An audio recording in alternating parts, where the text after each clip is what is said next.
বৌমা, তুমি আমার মেয়ের মতো। তুমি আসলেই তো রান্না একটু সমস্যা হয়। আমি তোমার ভুলটা ধরাই দিই, শিখাই দিই। চলো মানে ওই বাড়িতে আমি আর যাবো না। তুমি জানো ওই বাড়িতে আমার সাথে কি কি হয়? তুমি তোমার সাথে 2 দিন আসো, বাকি 28 দিন তোমার মা আমার সাথে কি কি করে তুমি জানো? ওই বাড়িতে আমি আর যাবো না। সে তো আমার মনে হয় তোমাকে আলাদা একটা বাসা নিয়ে নাও উচিত। কি কন আপা?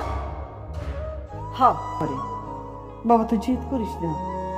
বউ যদি তোরে নিয়ে আলাদা বাসায় থাকতে চায়, তুই তাই থাক।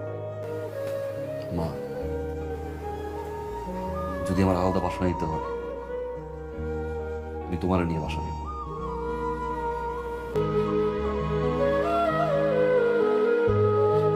ভালো আছি। আচ্ছা, তুই হঠাৎ করে এসে বললি, আমার একটু খবর দিবি না? আমি একটু ভালো মন্দ কিছু রাইন্দা রাখতাম তোর লাগি।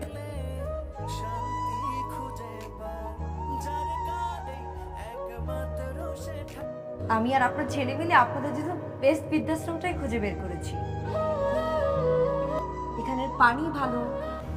আজকে থেকে 25 বছর আগে একটা মায়ের কোল দিয়া তার সন্তানরে তুমি কাইরা গেছিলে।